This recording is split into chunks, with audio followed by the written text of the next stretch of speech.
ನಮಸ್ತೆ ಎಲ್ಲರಿಗೂ, ಹೇಗಿದ್ದೀರಾ? ವೆಲ್ಕಮ್ ಟು ಮೈ ಚಾನಲ್ ನೀರಹನಿ ಬಿಂದು ಬ್ಲಾಗ್ಸ್. ಈ ವ್ಲಾಗ್ನಲ್ಲಿ ಬೆಂಗಳೂರು ಟು ಶಿವಮೊಗ್ಗ ಜರ್ನಿಯ ಪಾರ್ಟ್ 2 ನೋಡ್ಬೋದು ನೀವು. ನಾವಿಲ್ಲಿ ಬೆಳಗ್ಗೆನೇ ಪೂಜೆ ಮಾಡಿಕೊಂಡು ನಾವು ಹೊರಟಿರೋದು ಶ್ರೀ ಒಡಂಬೈಲು ಪದ್ಮಾವತಿ ದೇವಸ್ಥಾನಕ್ಕೆ ಹೊರಟಿರೋದು. ಸೊ ಹಾಗಾಗಿ ದೇವಸ್ಥಾನಕ್ಕೆ ಹೋಗೋ ಮುಂಚೆ ಮನೇಲಿ ಪೂಜೆ ಮಾಡ್ಕೊಂಡು ಹೋಗೋ ಪದ್ಧತಿ ನಮ್ಮನೇಲಿದೆ. ಸೊ ನಮ್ಮಮ್ಮ ಆಲ್ರೆಡಿ ಸ್ಟ್ರಿಕ್ಟಾಗಿ ಆರ್ಡ್ರ್ ಮಾಡಿದ್ರು ಕೂಡ. ಸೊ ಅದು ನಾನು ಕೂಡ ಪೂಜೆ ಮಾಡಿಕೊಂಡು ಸಿಕ್ಕಾಬಟ್ಟೆ ಚಳಿ ಆಗ್ತಾ ಇತ್ತು. ಸೊ ಹಾಗಾಗಿ ಬಿಸಿ ಬಿಸಿ ಕಾಫಿ ಕುಡ್ಕೊಂಡು ನಾವು ಹೊರಟಿದ್ದು ಪದ್ಮಾವತಿ ದೇವಸ್ಥಾನಕ್ಕೆ. ನಾವು ಹೊರಟಾಗ ಆಲ್ರೆಡಿ 6:30 ಆಗಿತ್ತು ಅಂತಲೇ ಹೇಳ್ಬೋದು. ಸೊ ನಾವು ಹೊರಟಿದ್ದು ನಾನು, ನಿರಂಜನ್ ಅವರು ಮತ್ತು ನಮ್ಮ ಅಮ್ಮ ಮತ್ತು ನನ್ನ ಮಗ ಅಚ್ಚು, ಎಷ್ಟು ಜನ ಹೋಗಿದ್ದು. ಅಪ್ಪಾಜಿ ಬರಲಿಲ್ಲ. ಅಪ್ಪಾಜಿ ಸ್ವಲ್ಪ ಬೇರೆ ಕೆಲಸ ಇದ್ದ ಕಾರಣ ಅವ್ರು ಬೆಂಗಳೂರಿಗೆ ಬಂದಿದ್ರು. ನಾವು ಶಿವಮೊಗ್ಗ ಹೋಗಿದ್ವಿ, ಅವ್ರು ಬೆಂಗಳೂರಿಗೆ ಬಂದಿದ್ರು. ಸೊ ಹಾಗಾಗಿ ಅಪ್ಪಾಜಿ ಕೂಡ ಬರಲಿಲ್ಲ. ನಾವೇ 4 ಜನ ಹೊರಟ್ವಿ. ಅಂದವೇ ಹಾಗೆ ತಿಂಡಿ ಮಾಡ್ಕೊಂಡು ಹೋಗೋಣ ಸಾಗರದಲ್ಲಿ ಅಂತ ಹೇಳ್ಕೊಂಡು ಪ್ಲ್ಯಾನ್ ಮಾಡ್ಕೊಂಡು ಹೊರಟ್ವಿ. ಸೊ ಏನು ವಿತಿನ್ ಒಂದು 10 o'clock 10:30 ಅಷ್ಟರೊಳಗೆ ನಾವು ಅಲ್ಲಿ ರೀಚ್ ಆದರೆ ನಮಗೆ ಈಸಿ ಆಗುತ್ತೆ. ಮತ್ತು ಕ್ಯೂ ಅಲ್ಲಿ ನಿಂತ್ಕೊಂಡು ಮತ್ತು ನಾವು ದರ್ಶನ ಮಾಡ್ಕೊಂಡು ಬರೋದು ಇರೋದಿಲ್ಲ. ಹಾಗಾಗಿ ಸ್ವಲ್ಪ ಅರ್ಲಿ ಹೊರಡೋಣ ಅಂತ ಹೇಳ್ಬಿಟ್ಟು ಡಿಸೈಡ್ ಮಾಡಿಕೊಂಡು ಅರ್ಲಿನೇ ಹೊರಟ್ವಿ. ಸೊ ಮತ್ತೇನು ಅಂತ ಅಂದರೆ ಸಿಕ್ಕಾಪಟ್ಟೆ ರಶ್ ಆದರೆ ನಮಗೂ ಕೂಡ ಕಷ್ಟ ಆಗುತ್ತೆ. ಮತ್ತು ರಿಟರ್ನ್ ಬರಬೇಕಿತ್ತು ನಾವು ಬೇಗ. ಮಧ್ಯಾಹ್ನ ಅಷ್ಟರೊಳಗಡೆ ಎಲ್ಲ ನಾವು ಬರಬೇಕಾಗಿತ್ತಲ್ವ. ಸೊ ಹಾಗಾಗಿ ರಿಸ್ಕ್ ಬೇಡ ಅಂತೇಳ್ಬಿಟ್ಟು ಬೇಗ ಹೊರಟ್ವಿ. ಸಾಗರ ರೂಟಿಂದ ಹೋಗೋ ಕಾರಣ ನಮಗೆ ಶಿವಮೊಗ್ಗದಿಂದ ನಮಗೆ ಬಳೆ ಪದ್ಮಾವತಿ ದೇವಸ್ಥಾನ 110 kilometers ಆಗುತ್ತೆ.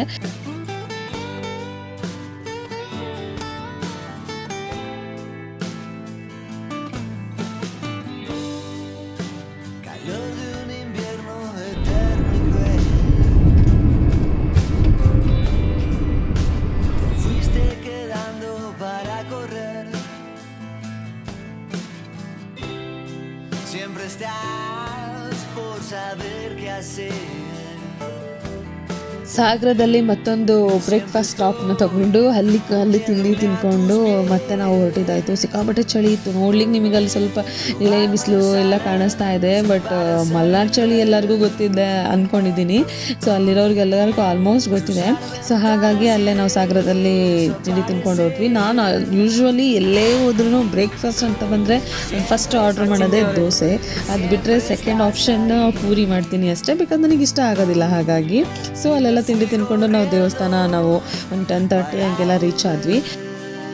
ಇದೇ ನೋಡಿ ಪದ್ಮಾವತಿ ದೇವಸ್ಥಾನ. ಇಲ್ಲಿ ವಿಡಿಯೋ ಎಲ್ಲ ಮಾಡ್ಕೊಳ್ಳೋ ಆಗಿರಲಿಲ್ಲ, ಹಾಗಾಗಿ ಒಳಗಡೆ ಎಲ್ಲ ತೋರಿಸ್ತಿಲ್ಲ. ಸೊ ನಾನು ಈಗ ತೋರಿಸ್ತಾ ಇರೋ ದೇವಸ್ಥಾನ ಬಳೆ ಪದ್ಮಾವತಿ ದೇವಸ್ಥಾನ. ನಾನು ಫಸ್ಟ್ ತೋರಿಸಿದ್ದು ಅದು ಒಡಂಬೈಲು ಪದ್ಮಾವತಿ ದೇವಸ್ಥಾನ. ಎರಡೂ ಒಂದೇ ಹತ್ರನೇ ಇದೆ. ಇದು ಸ್ವಲ್ಪ ಡೌನಿಗೆ ಬರಬೇಕು. ಇಲ್ಲಿ ನಾವೇನಾದರೂ ಬಳೆ ಕೊಟ್ಟು ಪೂಜೆ ಮಾಡಿಸೋದಾದರೆ ಇಲ್ಲಿಗೆ ಬರಬೇಕು. ನಾರ್ಮಲ್ ಅರ್ಚನೆ ಆದರೆ ಅಲ್ಲಿ ಪೂಜೆ ಮಾಡಿಸ್ಬೇಕು. ನೀವು ದೇವಿ ದರ್ಶನ ಮಾಡಿಕೊಂಡು ಅರ್ಚನೆ ಮಾಡಿಸ್ಕೊಂಡು ಪುರೋಹಿತರ ಏನು ಅರ್ಚಕರು ಇರ್ತಾರಲ್ಲ ಅವ್ರ ಹತ್ರ ನಿಮ್ಮ ಬೇಡಿಕೆಗಳನ್ನ ಹೇಳ್ಕೊಂಡು ಬರ್ಬೋದು. ಬಟ್ ಇಲ್ಲಿ ಅಂದರೆ ನೀವು ಬಳೆ ಕೊಟ್ಬಿಟ್ಟು ಪೂಜೆ ಮಾಡಿಸ್ಬೇಕಾಗತ್ತೆ. 4 ದಿಕ್ಕುಗಳಿಗೂ ಕೂಡ ದೇವಿ ದರ್ಶನ ಸಿಗೋ ಹಾಗೆ ದೇವಸ್ಥಾನ ಕಟ್ಟಿರೋದು ತುಂಬ ಚೆನ್ನಾಗಿದೆ. ಪೂರ್ವಾಭಿಮುಖ, ಪಶ್ಚಿಮಾಭಿಮುಖ, ಉತ್ತರಾಭಿಮುಖ, ದಕ್ಷಿಣಾಭಿಮುಖ ಅಂತ ಹೇಳ್ಬಿಟ್ಟು 4 ಕಡೆನೂ ಇದೆ. ಸೊ ಅಲ್ಲಿ ನೀವು ಯಾವ ಕಡೆ ಹೋದ್ರೂ ಅಲ್ಲೇ ಅರ್ಚಕರು ಇರ್ತಾರೆ. ಸೊ ಅಲ್ಲೇ ನಿಮಗೆ ಪೂಜೆ ಕೂಡ ಮಾಡಿಕೊಡ್ತಾರೆ. ಅದ್ರ ಜೊತೆಗೆ ಅಲ್ಲೇ ಭೂತಪ್ಪನ ದೇವಸ್ಥಾನ ಆಗಿರಬಹುದು, ಅಲ್ಲೂ ಕೂಡ ಬೂದ್ಗುಂಬಳಕಾಯಿ ಕೊಟ್ಬಿಟ್ಟು ಅಲ್ಲೂ ಕೂಡ ಪೂಜೆ ಮಾಡಿಸ್ತಾರೆ. ಮತ್ತು ಅಲ್ಲೇ ನೀವು ಫಸ್ಟು ಆ ಮೇನ್ ನಾನು ಏನು ದೇವಸ್ಥಾನ ತೋರಿಸಿದ್ನಲ್ಲ ಆ ದೇವಸ್ಥಾನದಲ್ಲಿ ಪೂಜೆ ಮಾಡಿಸ್ಕೊಂಡು ಆಮೇಲೆ ನೀವು ಇಲ್ಲಿ ಬಳೆ ಪದ್ಮಾವತಿ ದೇವಸ್ಥಾನಕ್ಕೆ ಬರಬೇಕಾಗತ್ತೆ. ಅಲ್ಲಿ ನೀವು ಏನು ತೊಗೊಂಡಿರ್ತೀರಲ್ಲ, ನಾವು 108 ಬಳೆಗಳನ್ನ ಕೊಟ್ಟು ಪೂಜೆ ಮಾಡಿಸ್ಕೊಂಡ್ವಿ. ಸೊ ಆ ಥರ ನೀವು 108 ಕೊಡೋರು 108 ಕೊಡ್ತಾರೆ, 100 ಕೊಡೋರು ಕೊಡ್ತಾರೆ. ಈ ಥರ ನಿಮ್ಮ ಬೇಡಿಕೆ ತಕ್ಕನಾಗೆ ಅಲ್ಲಿ ಬಳೆಗಳನ್ನ ಕೊಟ್ಟು ಪೂಜೆ ಮಾಡಿಸ್ಕೋಬೋದು. ನಾವು ಪೂಜೆ ಮಾಡಿಸ್ಕೊಂಡು ಬರೋಷ್ಟರೊಳಗಡೆ ನಮಗೆ 1 o'clock ಆಗೋಯಿತು. ಬಟ್ ನಾವು ಹೋದಾಗ ರಶ್ ಕೂಡ ಇರಲಿಲ್ಲ. ನಾವು ಪೂಜೆ ಮಾಡಿಕೊಂಡು ಪ್ರಸಾದ ಎಲ್ಲ ತಿನ್ಕೊಂಡು ಬರೋಷ್ಟರೊಳಗಡೆ ಸಿಕ್ಕಾಬಟ್ಟೆ ರಶ್ ಆಗೋಗಿತ್ತು. ಕ್ಯೂ ಅಲ್ಲಿ ನಿಂತ್ಕೊಂಡು ಪಾಪ ದರ್ಶನಕ್ಕೆ ಹೋಗ್ತಾ ಇದ್ರು. ನಾವೇ ಲಕ್ಕಿ ಅಂತ ಹೇಳ್ಬೋದು. ಅದ್ರ ರೀಸನ್ ಇಷ್ಟೇ, ನಾವು ಬೆಳಗ್ಗೆ ಬೇಗ ಹೊರಟಿದ ಕಾರಣ ನಮಗೆ ಬೇಗ ಕೂಡ ದರ್ಶನ ಆಯಿತು. ಬೆಳಗ್ಗೆ ಎಷ್ಟು ಚಳಿ ಇತ್ತು ಅದೇ ರೀತಿ ಮಧ್ಯಾಹ್ನ ಅಷ್ಟೇ ಬಿಸಿಲಿತ್ತು. ಬಿಸಿಲು ಹೇಗೆ ಅಂತಂದರೆ ಅದೊಂಥರ ಸ್ಕಿನ್ ಮೇಲೆ ಬಿದ್ದರೆ ಸ್ವಲ್ಪ ಹುರಿ ಥರ ಆ ಥರ ಬಿಸಿಲಿತ್ತು ಅವತ್ತು. ಸೊ ಹಾಗಾಗಿ ಬೇಗ ಹೊರಟ್ವಿ. ಅದ್ರ ಜೊತೆಗೆ ಇಲ್ಲಿ ನಾವು ಜೋಗ ಮೇಲೇ ಬಂದಿದ್ದ ಕಾರಣ ಹಾಗೆ ಮಗನಿಗೆ ಕೂಡ ಅಲ್ಲೇ ಪವರ್ ಸ್ಟೇಷನ್ನ ತೋರಿಸ್ಕೊಂಡು ಅವನು ನೋಡಿದಾನೆ ಜೋಗ. ಸುಮ್ಮನೆ ಹಾಗೆ ಹೊರಗಡೆಯಿಂದನೇ ತೋರಿಸ್ತಾ ಇದ್ವಿ, ಯಾಕೆಂದರೆ ಅಲ್ಲಿ ಕನ್ಸ್ಟ್ರಕ್ಷನ್ ನಡೀತಾ ಇತ್ತು. ಹಾಗಾಗಿ ನಾವು ಅಲ್ಲೇನು ಇಳಿಲಿಕ್ಕೆ ಹೋಗಲಿಲ್ಲ, ಆಚೆಯಿಂದನೇ ತೋರಿಸ್ಕೊಂಡು ಬಂದ್ವಿ. ಅವನು ನೋಡಿದ್ದಾನೆ. ಆಮೇಲೆ ಈ ಸೀಸನಲ್ಲಿ ಸ್ವಲ್ಪ ನೀರು ಕೂಡ ಕಡಿಮೆನೇ ಇರುತ್ತೆ ಅಲ್ವಾ. ಸೊ ಹಾಗಾಗಿ ಮತ್ತೆ ನೋಡೋದು ಬೇಡ, ಆಲ್ರೆಡಿ ಅವನು ನೋಡಿದ್ದಾನೆ ಅನ್ನೋ ಕಾರಣಕ್ಕೋಸ್ಕರ ಅಲ್ಲೇ ನಾವು ಇಳಿಲಿಲ್ಲ. ದೇವಸ್ಥಾನಕ್ಕೆ ಹೋಗಿ ಮನೆಗೆ ಬರೋಷ್ಟರೊಳಗಡೆ ನಮಗೆ 3 ಆಗೋಯಿತು. ಅಲ್ಲಿಂದ ಬಂದಮೇಲೆ ಮತ್ತೆ ನಾವೆಲ್ಲೂ ಬೇರೆ ಕಡೆ ಹೋಗಲಿಲ್ಲ. ಸೊ ಬಂದು ರೆಸ್ಟ್ ಮಾಡಿದ್ದಾಯಿತು. ಸೊ ಇದು ಬಂದುಬಿಟ್ಟು ಸ್ಯಾಟರ್ಡೇ ನಮ್ಮ ನಾದಿನಿಯವರು ಅಲ್ಲೇ ಮನೆ ಕಟ್ಟಿಸ್ತಾ ಇರೋ ಕಾರಣ ಸೈಟ್ ಹತ್ರ ಬಂದಿದ್ವಿ ನೋಡ್ಕೊಂಡು ಹೋಗೋಣ ಅಂಥೇಳಿ. ಸೊ ಅಲ್ಲೆಲ್ಲ ಒಂದು ಸ್ವಲ್ಪ ನೋಡ್ಕೊಂಡ್ಬಿಟ್ಟು ಮತ್ತೆ ನಾವು ಹೊರಟ್ವಿ. ಇದು ಬಂದುಬಿಟ್ಟು ಸಂಡೇ ನಾವು ಎದ್ದು ಹೇಳಿದ್ನಲ್ಲ, ಒಂದು ನೇಮಿಂಗ್ ಸೆರೆಮನಿ ಇದೆ, ದಾವಣಗೆರೆಗೆ ಹೋಗಬೇಕು ಅಂತ ಹೇಳ್ಬಿಟ್ಟು. ಸೊ ಹಾಗಾಗಿ ಅಲ್ಲಿಗೆ ಹೋಗಿ ರೆಡಿ ಆಗ್ತಾ ಇದ್ದೀವಿ. ಐ ಥಿಂಕ್ ಈ ಸೀರೆ ನೀವು ನನ್ನ ಒಂದು ಚಿಕ್ಕಪೇಟೆ ಸೀರೀಸಲ್ಲಿ ಮತ್ತು ವರಮಹಾಲಕ್ಷ್ಮಿ ಪೂಜೆಯಲ್ಲಿ ಈ ಸೀರೆ ನೋಡಿರ್ತೀರಾ. ಸೊ ಅದೇ ಸೀರೆನ ನಾನು ಇಲ್ಲಿ ಫಂಕ್ಷನ್ಗೆ ವೇರ್ ಮಾಡ್ತಾ ಇದ್ದೀನಿ. ಈ ಸೀರೆಗೆ ಕುಚ್ಚನ್ನ ರೆಡಿ ಮಾಡ್ಕೊಂಡಿದ್ದು ನಾನೇನೆ. ನಾನು ಲಾಸ್ಟ್ ಟೈಮು ಬೇರೆ ಒಂದು ಸೀರೆಗೆ ನಾನು ಅಂದರೆ ಬೇಬಿ ಕುಚ್ಚು ಮಾಡ್ಕೊಂಡಿದ್ದೆ. ಸೊ ಇದಕ್ಕೆ ಮತ್ತೆ ಬೇಬಿ ಕುಚ್ಚು ಬೇಡ ಅನ್ನೋ ಕಾರಣಕ್ಕೋಸ್ಕರ ಬೀಡ್ಸ್ ವರ್ಕ್ ಮಾಡ್ಕೊಂಡಿದ್ದೀನಿ. ತುಂಬ ಚೆನ್ನಾಗಿ ಕಾಣಿಸ್ತಾ ಇತ್ತು. ಬ್ಲೌಸಿಗೂ ಕೂಡ ನಾನು ಮುಂದೆ ಟೈ ಮಾಡಿಕೊಂಡು in the back machine work ಮಾಡಿಸ್ಕೊಂಡಿದ್ದೀನಿ. ಸ್ಲೀವ್ಸಲ್ಲಿ ಸ್ವಲ್ಪ ಬ್ರಾಡ್ ಡಿಸೈನ್ ಮಾಡಿಸ್ಕೊಂಡಿದ್ದೀನಿ, ಬಿಕಾಸ್ ಅದು ಡಿಸೈನ್ ಹೈಲೈಟ್ ಆಗಲಿ ಅಂತ.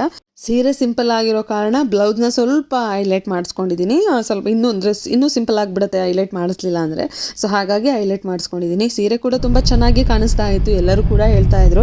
ಆಫ್ಕೋರ್ಸ್ ಇದನ್ನ ಬ್ಲೌಸ್ನ ರೆಡಿ ಮಾಡಿಕೊಟ್ಟಿದ್ದು ನಮ್ಮಮ್ಮನೇ. ನನ್ನ ಎಲ್ಲ ಬ್ಲೌಸ್ಗಳನ್ನೂ ಕೂಡ ಸ್ಟಿಚ್ ಮಾಡಿಕೊಡೋದು ಅವರೇ. ನನಗೆ ಫಂಕ್ಷನ್ ಇದೆ ಅಂತ ಹೇಳಿದ್ರೆ ಯಾವಾಗಿದೆ ಅಂತ ಹೇಳ್ಬಿಟ್ಟು ಅವ್ರಿಗೆ ಆಬ್ವಿಯಸ್ಲಿ ಗೊತ್ತಿರುತ್ತೆ ಅಲ್ವಾ. ಸೊ ಹಾಗಾಗಿ ಅದಕ್ಕೆ ಡೇಟಿಗೆ ಕರೆಕ್ಟಾಗಿ ಹಾಕ್ಕೊಟ್ಟಿರ್ತಾರೆ. ಅಕಸ್ಮಾತ್ ನಾನು ಹೋಗಿ ಕಲೆಕ್ಟ್ ಮಾಡ್ಕೊಳಕ್ಕಾಗಲಿಲ್ಲ ಅಂದರೂ ಕೂಡ ನನಗೆ ಈವನ್ ಬಸ್ಸಲ್ಲಿ ಕೊರಿಯರ್ ಮಾಡಾದ್ರೂ ಕೂಡ ನನಗೆ ಸಿಗೋ ರೀತಿ ಮಾಡಿಕೊಡ್ತಾರೆ. ಒಟ್ಟಿನಲ್ಲಿ ನನಗೆ ಫಂಕ್ಷನಿಗೆ ಹೊಸ ಸ್ಯಾರಿ ಉಡೋವಂಥ ಅವಕಾಶಗಳನ್ನ ಮಾಡಿಕೊಡ್ತಾರೆ. ಈ ಸ್ಯಾರಿನೇ ವೇರ್ ಮಾಡಿ ನಾನು ದಾವಣಗೆರೆಗೆ ಹೊರಟೆ ಕೂಡ. ಸೊ ಆನ್ ದ ವೇ ಹೋಗ್ತಾ ಹಾಗೆ ಚನ್ನಗಿರಿ ಔಟ್ಸ್ಕರ್ಟ್ಸಲ್ಲಿ ಬ್ರೇಕ್ಫಾಸ್ಟ್ ಕೂಡ ಮುಗಿಸ್ಕೊಂಡ್ವಿ. ನಮ್ಮ ಎಲ್ಲ ಫ್ಯಾಮಿಲಿ ಕೂಡ ಬಂದಿವಿ. ನಮ್ಮ ನಾದಿನಿಯವ್ರ ಫ್ಯಾಮಿಲಿ ಮತ್ತು ನನ್ನ ಫ್ಯಾಮಿಲಿ ಎಲ್ಲರೂ ಕೂಡ ಹೊರಟಿದ್ದಾಯಿತು. ಸೊ ಆನ್ ದ ವೇ ಹಂಗೆ ಮುಗಿಸ್ಕೊಂಡು ನಾವು ದಾವಣಗೆರೆ ರೀಚ್ ಆಗೋಷ್ಟೊಳಗಡೆ ನಮಗೆ 11:30 ಅಂತಲೇ ಹೇಳ್ಬೋದು. ಅಂದರೆ ಕರೆಕ್ಟ್ ಟೈಮ್, ಎಕ್ಸಾಕ್ಟ್ ಟೈಮಿಗೆ ನಾವು ಅಲ್ಲಿ ಹೋಗಿ ರೀಚ್ ಆದ್ವಿ. ಅದಾದಮೇಲೆ ಫಂಕ್ಷನ್ ಕೂಡ ಸ್ಟಾರ್ಟ್ ಆಯಿತು. ಪಾಪುಗೆ ಹಾಗೆ ರಿಂಗು ಕೂಡ ತೊಗೊಂಡೋಗಿದ್ವಿ. ಸೊ ನೇಮಿಂಗ್ ಸೆರೆಮನಿ ಇದ್ದಿದ್ದು ಬಂದು ಬೇಬಿ ಬಾಯ್ದು. ಸೊ ಅವನಿಗೆ ಅದು ಸೆಟ್ ಆಗೋ ರೀತಿ ನೋಡಿಕೊಂಡು ನಾವು ರಿಂಗ್ ತೊಗೊಂಡೋಗಿದ್ದಾಯಿತು. ಸೊ ನಾನು ಎಲ್ಲಿ ಹೆಚ್ಚು ವೀಡಿಯೋ ಮಾಡ್ಕೊಳಕ್ಕಾಗಲಿಲ್ಲ, ಬಿಕಾಸ್ ನಾನು ಅಷ್ಟೊಂದು ಕಂಫರ್ಟಬಲ್ ಆಗಿರಲಿಲ್ಲ. ಸೊ ಹಾಗಾಗಿ ವೀಡಿಯೋ ಮಾಡ್ಕೊಳ್ಳಲಿಲ್ಲ. ಫೋಟೋ ಮಾತ್ರ ತೆಗೆಸ್ಕೊಂಡೆ.